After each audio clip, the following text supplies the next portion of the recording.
Well, hello and welcome back to this episode of the Law of Relevancy podcast. I'm your host, Cord Zoen. I'm the CEO of Bakemore Pies, a full-service advertising agency located here in Tampa Bay. Today, we're joined by Michelle Turman. She's a real change maker in the Tampa Bay area. She's the founder of Catalyst Consulting Services, previous winner of Outstanding Business Person of the Year from the Tampa Bay Chamber, a very prestigious award, and an author, as well as a leader on many boards in the Tampa Bay area. Michelle, thank you so much for joining us. Thank you for having me. It's great to be here. We're really excited to talk with you. It's rare that we get to speak to someone who has so much relevant experience and made such a big difference in our community. It's such a big deal for people to be involved in the communities they live in. And you've really, really done a great job with that. Thank you. I appreciate that. I'm very passionate about the Tampa Bay community. Well, tell us, what are some of the boards that you serve on? So I tend to serve on boards where the organization most likely did something to help me up. So that's really my qualifier. There's some connection to it. I don't do it to build a resume. I don't do it from a professional standpoint. It's really to give back. And so some of the boards that I have served on locally and had impacts in our community was the YMCA in South Tampa, which I was a member of from the time I was a child, and became their first female board president, in fact, and helped build what you see on Himes today. So that was very fulfilling. I'm really involved with USF. I serve on the Dean's Advisory Committee for the College of Arts and Sciences, which is the largest college of USF on campus there, and been heavily involved with women leadership and philanthropy as well at USF. And then I've also served on the Donate Life America board, which is based out of Virginia. And that stemmed from a loss of my father from suicide. And we found a really positive impact through organ donation to have that legacy live on. So that is what I'm equally passionate about, is organ donation. And currently I'm very involved with the Hillsborough County Cultural Assets Program, which is appointed by the county commissioners. So I previously served on the Arts Council of Hillsborough County, and now help give out money to a lot of nonprofits in the area that showcase their nonprofit and event, as long as it's in a historical setting. Well, you're clearly very, very involved. You mentioned something a minute ago about finding organizations that may have personally helped you along the way. How important is it to connect with, like, let's say I'm a young entrepreneur or just person who might have some capacity to give back? How do I select those nonprofits that I might want to get involved in? I mean, clearly one of your criteria has been if you've somehow made a difference in your life or whatnot. Like, how important is that passion, and what is the process for selecting the right nonprofit to support? Well, I think it's twofold for me, and it's the same thing that I share with others when they're looking to have an impact in their community. Figure out your passion. So, make a list of the 3 things that matter to you. Like, it could be cancer, maybe you've been touched by cancer, it could be pets, whatever it is. But it's all going to come back to passion, number one, because if you do it right and you really are giving your time, treasure, and talent, it's got to be something you're passionate about, because you definitely need to give all of that and more. But I also think, and I learned this a little bit later on, probably about 10 years ago, from one of my mentors as a philanthropist, Carol Morsani, and many people in the community know the Morsani family. And I heard her speak once, and she said, it's your ability to learn, earn, and return. And I've always had that in the back of my mind, because you go through a process where you're learning. It could be in school, it could be on the job, but then eventually you're earning, right? Like you're building your family, you're climbing that ladder, you're becoming an entrepreneur, whatever earning means to you. And then there's the responsibility of returning. And that's different for everybody. Maybe it's in the form of volunteering. Maybe it's in the form of giving, financial funds. Maybe it's giving your time. So those are 2 things that really stuck with me. And I try to share that with people. And that's what really drives my decision to participate in the fullest. You know, I do this for a living, which I'm very fortunate to work with a lot of nonprofits. I've done it almost 30 years now. And so those that I am personally vested in, that's what drives me. It's the passion, and I have to really understand it. It's touched my life in some way. Well, I think, you know, when we're doing what we do at our office, you know, it's really a lot about storytelling, and understanding that context around the mission of the nonprofit is really, really important to help raise money. You're someone who's been very, very successful at development with nonprofits. I think the last number I saw was $87 million you've been involved with help raising around the Tampa Bay area. That's an incredible amount of money. Yes, thank you. It was a lot of work. Well, let's talk about that for a second, because there are, you know, different philosophies around development. And when we say development, it's really that fundraising department within a nonprofit. And it could be a small nonprofit or a large nonprofit, but it's that strategy of how you raise money as a nonprofit. And I know that there's, like, for example, a very well-known model for nonprofit raising of money called the Benavon model, which is about procuring high quality relationships and maintaining those with those donors, and asking for large sums of monies. And then you've got the nonprofits who might have a 5K, you know. And so how do you decide, let's say you're involved in the development or marketing department of a nonprofit, how do you decide the right strategy for you? What works? Well, I think number one, looking at some of the history, right? So we look back at last year with COVID, but we also can look back to 2008. So, you know, every organization at some point makes the jump from transactional to relational. We all do it. It doesn't matter your size, capacity of staff. And so I think it's really important, because those organizations that survived 2008, that survived COVID, it's because they made the transition from transactional types of fundraising, being types of crowdfunding, special events, those types of things, to more relational, large, major gifts, legacy gifts, if you will, to relational. And so, you know, that's something to really understand, because if you don't, then whatever you're building is really going to be built on sand.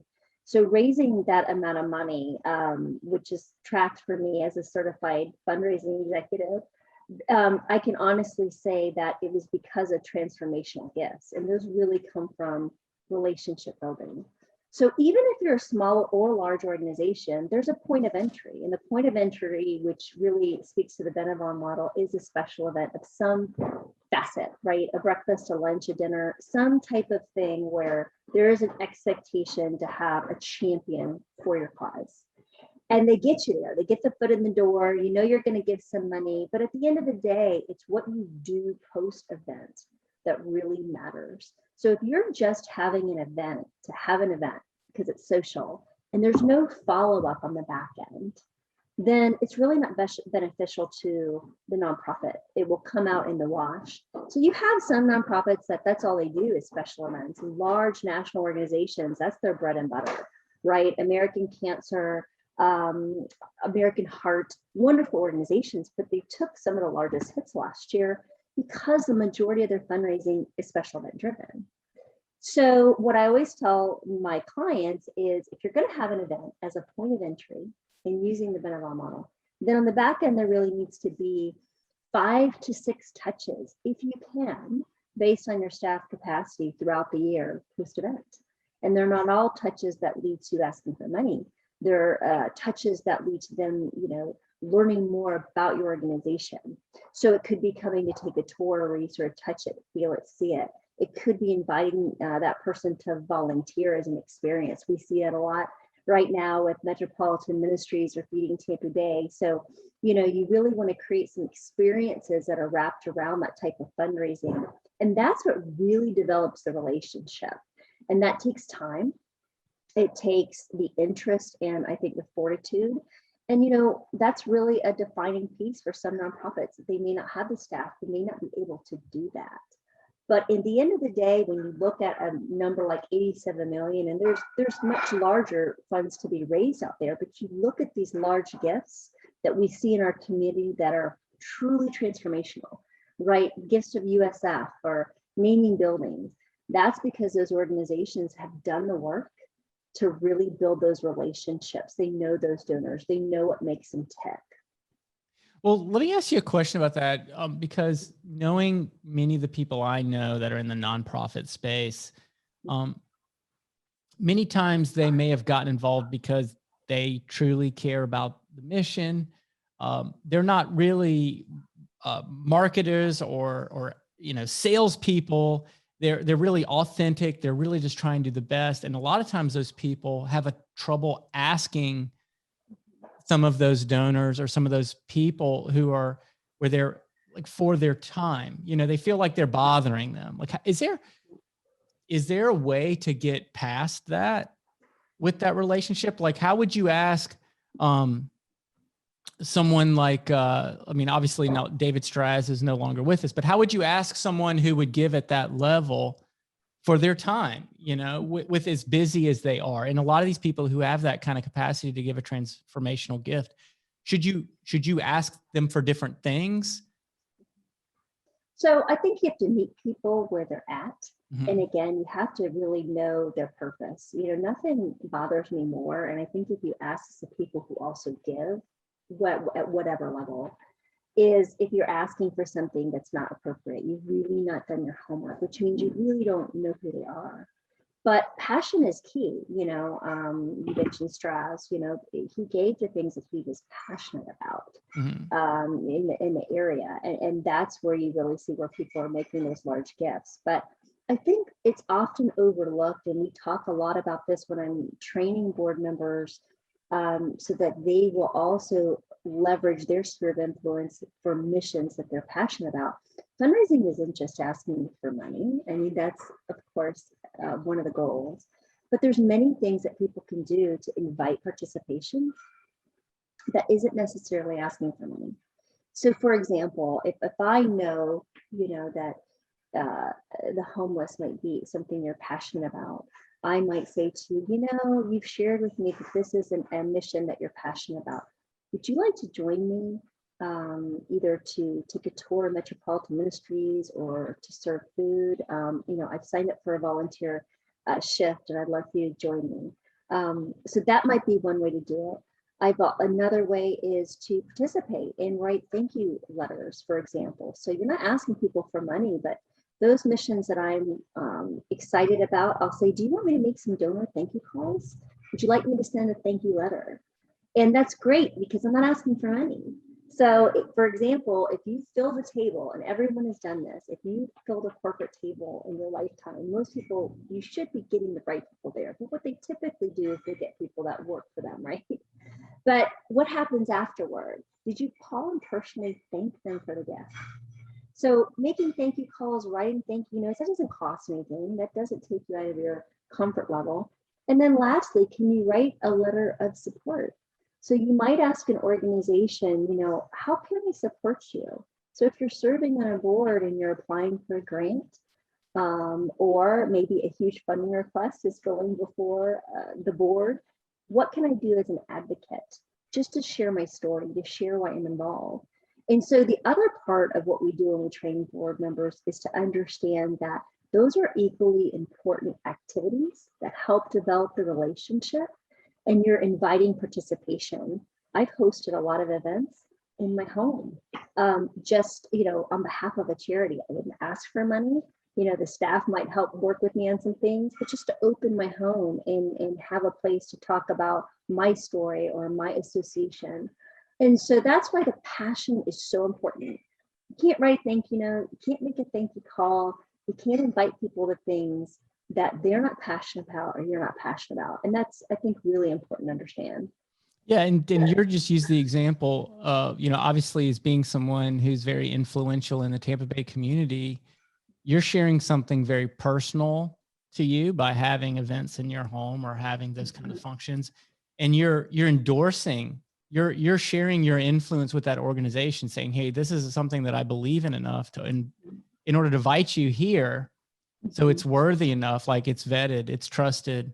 This is something that if you did want to participate, please come have a great time and enjoy this and listen to this message. But, this is something I personally believe in. And so that's an excellent example of how someone who has maybe very limited time can really put a lot of support behind an organization. Yeah, I mean, those are things that we can all do, right? It takes some time, but those are things that you're not necessarily asking for money, but you are showing, hey, I've got skin in the game. And it is a level of comfort. And those are some real examples of what I've done for either, you know, larger donors that you might know, smaller donors. But, you know, at the end of the day, for me, because there's an impact in the community, because I live here, I would honestly say that every friend, every relative, you know, it's always a conversation and they know what I do. So they come to me and they say, hey, I really want to know more about this woman's issue, or I want to know more about the arts. Can you get me connected? Yeah. Happy to do it, right? I'm in sort of a different position, but I'm happy to help because if I can connect them in a meaningful way, I'm happy to do it because the nonprofits really need advocates, and there's advocates at every level. You know, you may not be a board member, you may not be a committee member, you may not have a large amount of money, but they need advocates at a variety of levels. Well, let's talk about becoming a board member. So let's say you're someone who's ambitious, motivated, has the time, or just feels extra passionate, and you want to get involved at that level with a nonprofit. What's the best way for someone to enter into a nonprofit in that kind of way, or just to get invited to become on a board, to be a board member? What's the advice that you might have to someone who wants to take that step, to have that kind of involvement, and what's typically asked of board members?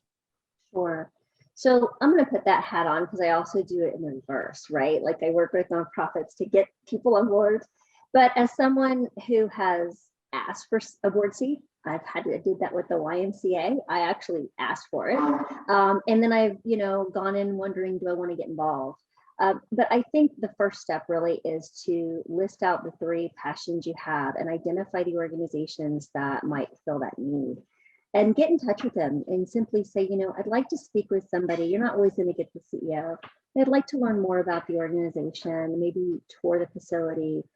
Typically a great contact in any organization is whoever is doing fundraising or development, because they understand relationships. And one of the most important questions to ask is, what are the opportunities to get involved?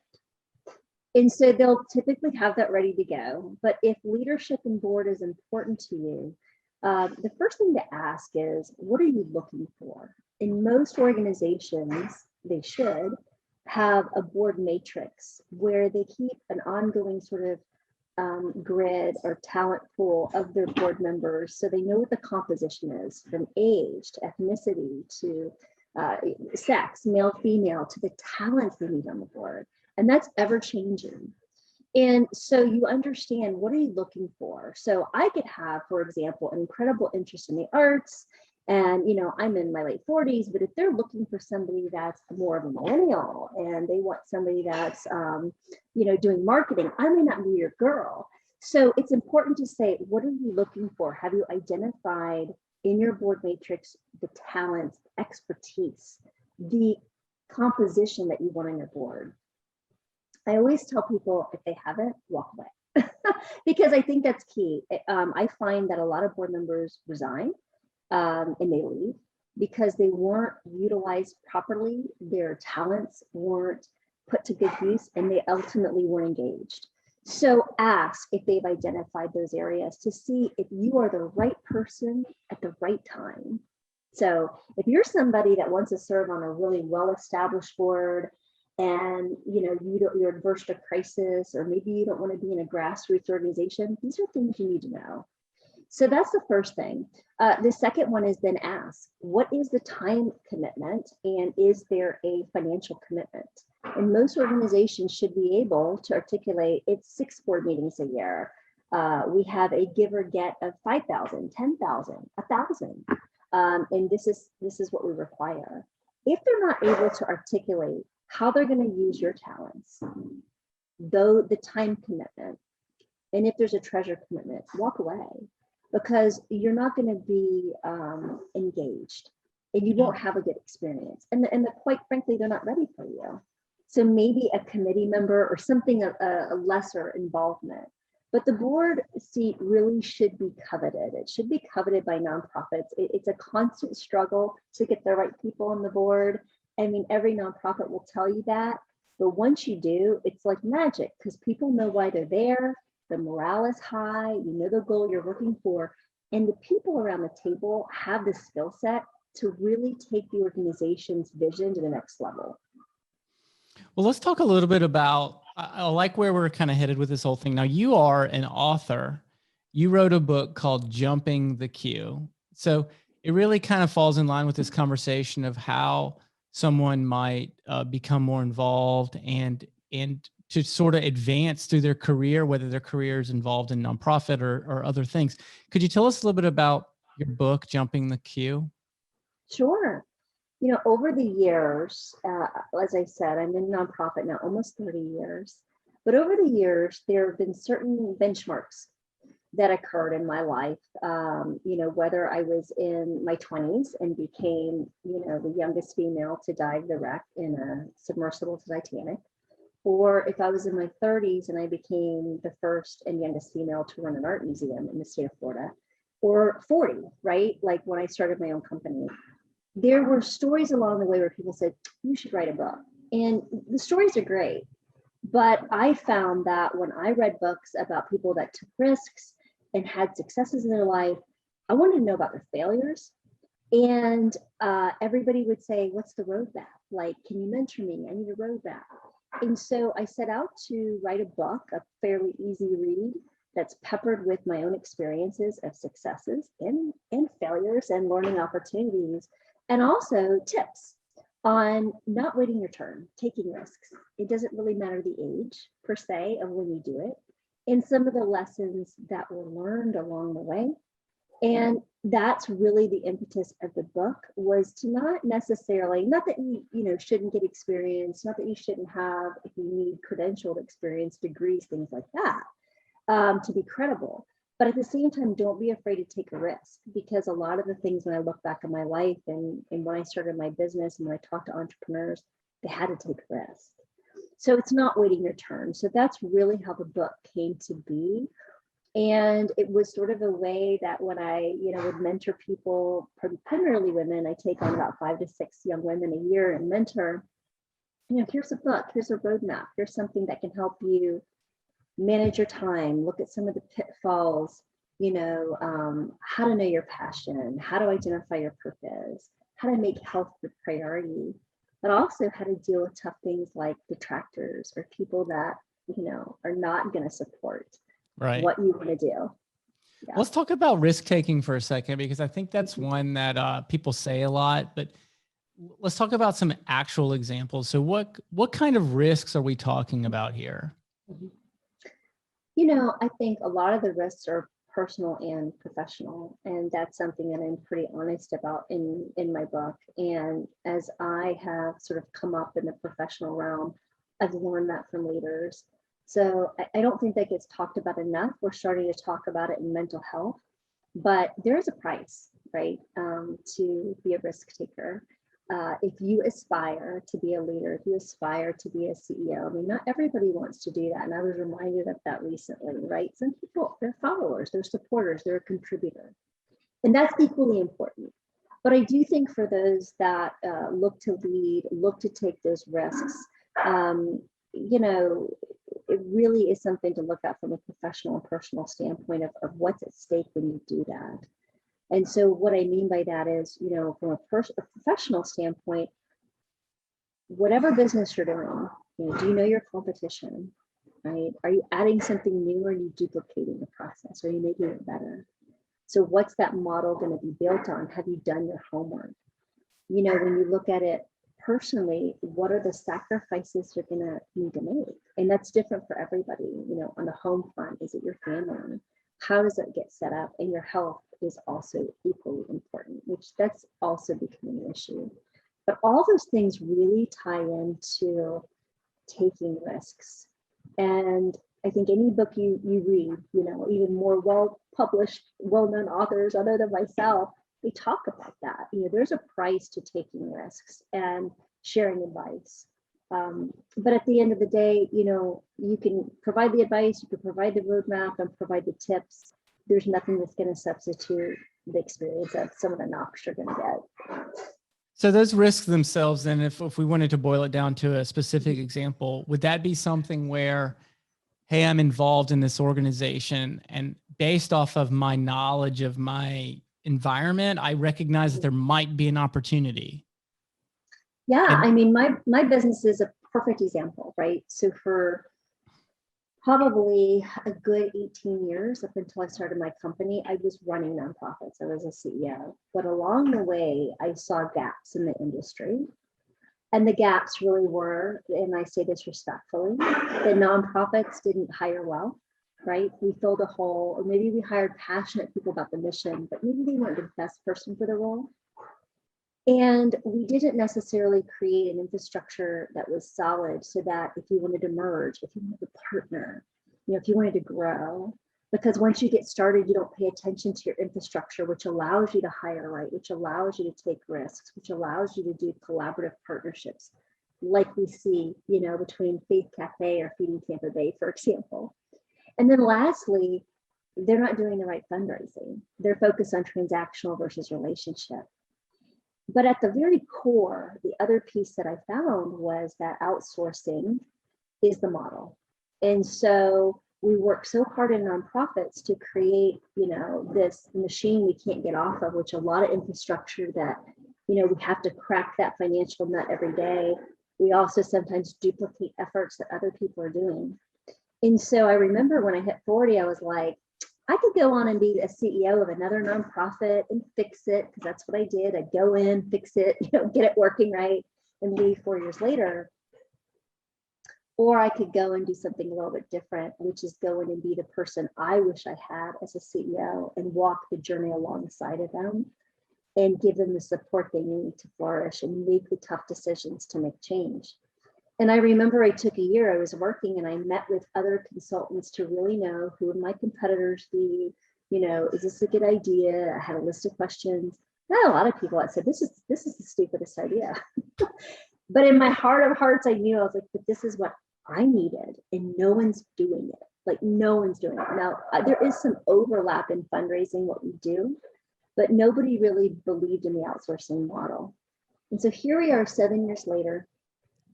I still manage no employees. I outsource everything. I have incredible partners. We've grown outside of Tampa Bay and we're now throughout the United States.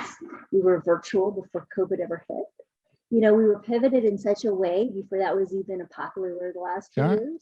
And I remember though, 7 years ago, the thought of people working remotely, the thought of training people remotely, the thought of outsourcing hiring, the thought of outsourcing a lot of the things that we do versus having somebody physically there, So what we try to do is say, look, invest more in your mission, serve more people to combat hunger, serve more people to take care of your veterans, all of that, but outsource the things that quite frankly aren't your gifting to experts. You see it in for-profit all the time, but you weren't seeing it in nonprofit. So for me, it was doing the homework, having lived the experience, having the credibility, probably a good built-in base of contacts. But at the end of the day, it was seeing the need and really believing in that need. And here we are, 7 years later. That's wonderful, wonderful advice. And I'm just thinking as you're saying it about outsourcing, even we, like, for example, we help a couple of nonprofits with their marketing, their websites, some digital things that they do. And I'm just thinking just through that relationship and how successful they are, because, the people that are there are really focused on the mission. They may not be marketing or advertising experts like we are, and they may try super, super hard because they're super passionate about it, but it may be 5 times harder for them to do what we do. And we can actually be much more efficient and utilize those funds more wisely. And so maybe that's part of how it works, and why it works with how we're involved. Absolutely. I mean, it's a perfect example of, but not everyone thinks that way. The larger you get, and we see this with larger nonprofits, they want to have that infrastructure to do it their way. And there's something to be said for that. But even marketing, just like you shared, most of the marketing, let's put national organizations aside for a minute. Most of the marketing, most people are sitting there, they're doing social media, right? They may be sending a couple e-newsletters, maybe if they're lucky, getting a couple spots, right? Or podcasts. But at the end of the day, you can outsource that to somebody who can probably do it a lot faster. They Right. probably have the contacts. So you take that and multiply it with the services that we're talking about, and it's exactly what I mean. So it's not necessarily losing jobs, it's investing in the right things. And it's also a more efficient model, quite frankly.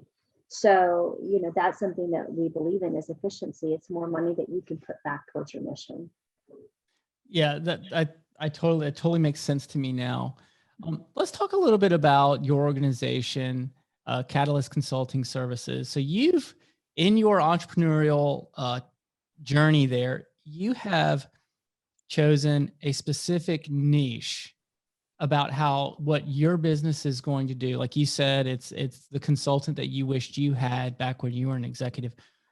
We work with one of our nonprofits that we work with. The C-suite of the executive literally came out of the private sector. They came out of an organization that was not a nonprofit. They really didn't have a whole lot of experience doing it. And from what I understand, it's working out well. What are those things? Because from what I understand, your business, you're placing C-suite executives within nonprofits.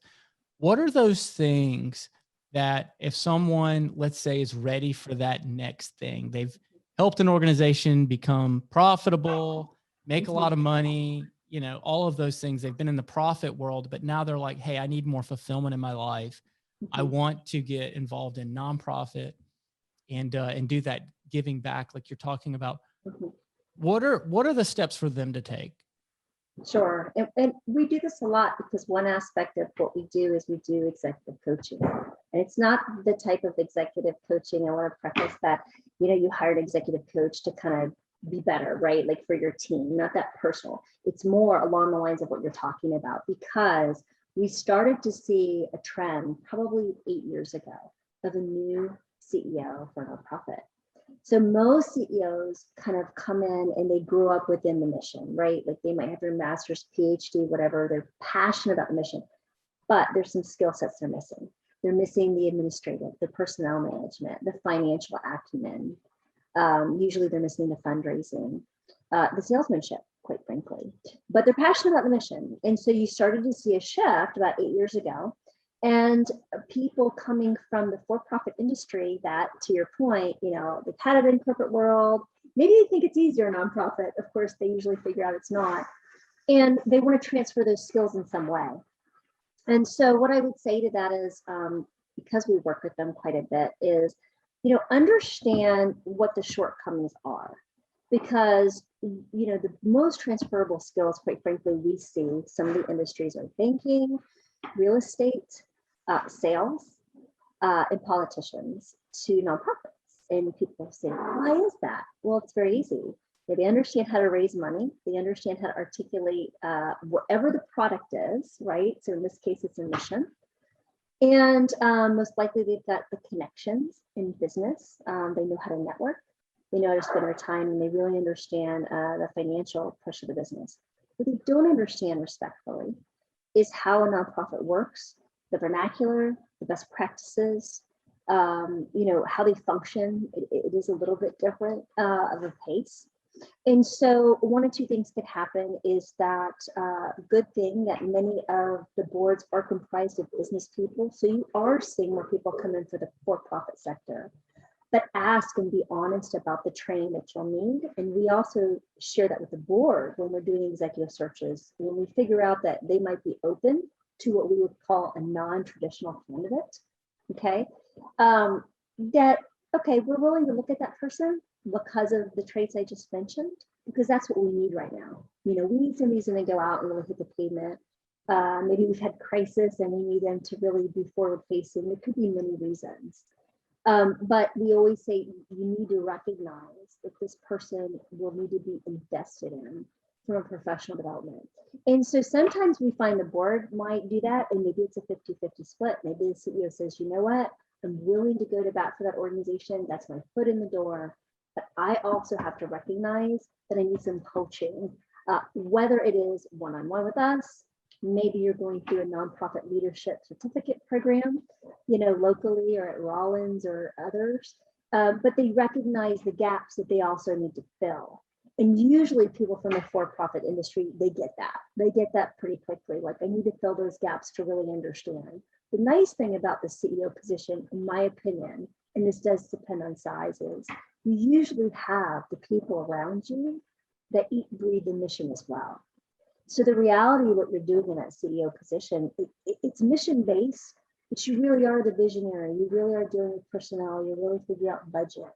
And so it speaks to a very clear transferable skill set.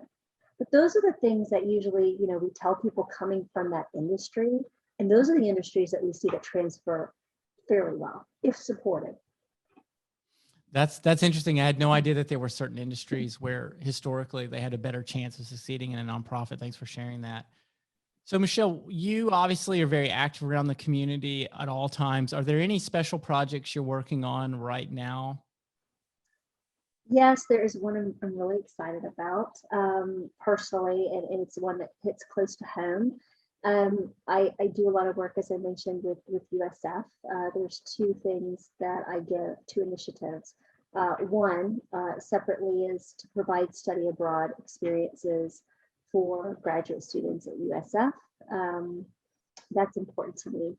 The other, which is equally, I think, exciting but different, and probably not the most popular topic, but it's one that I think is going to be as important as mental health really in the next 5 years, and that's irritable bowel diseases.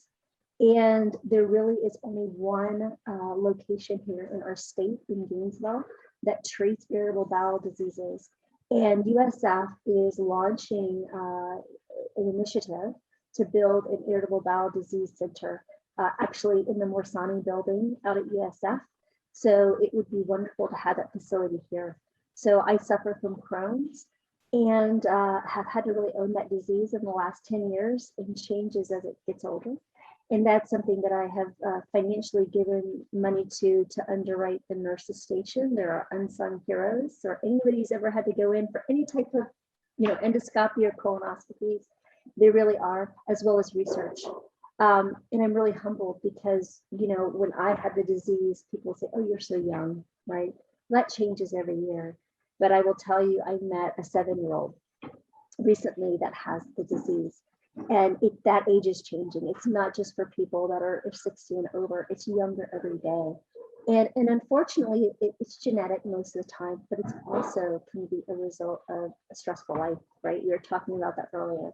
So I'm really passionate about that, because the center that we're building will be comprehensive, which is different. So you'll get your care. It's a place you can go, but we'll also have social workers and people to navigate the process. Because as with so many diseases, navigating the process to get the care is important. So our hope is that spring of next year, we'll be able to do the ribbon cutting on that. And, I was the first female donor to that initiative. So again, it's not the most popular topic, but it is one I think that people are talking a lot more about your health.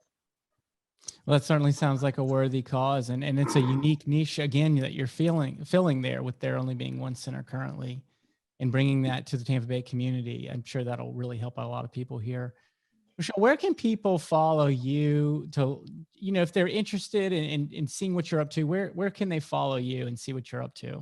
Sure. I mean, there's a couple of different ways they can follow me or us. I mean, I'm pretty forward in terms of social media and different handles. So, I'm on Twitter, so they can follow me at Michelle Turman, but they can also follow me at Catalyst Consulting Services. So we're on Twitter, we're on LinkedIn, Facebook, and we're sharing stories. We share impactful stories of our clients. Even within Tampa Bay, we're always promoting and highlighting success stories of our clients to try to get their mission out there. And to your point earlier, inviting people, and I have people say, I didn't know that We had this initiative in foster care. Can you get me connected? But then I also share stories of exactly what we're talking about today, things I'm passionate about. So whether they follow me personally or Catalyst, love for you to stay in touch and see if we can help you or just be inspired.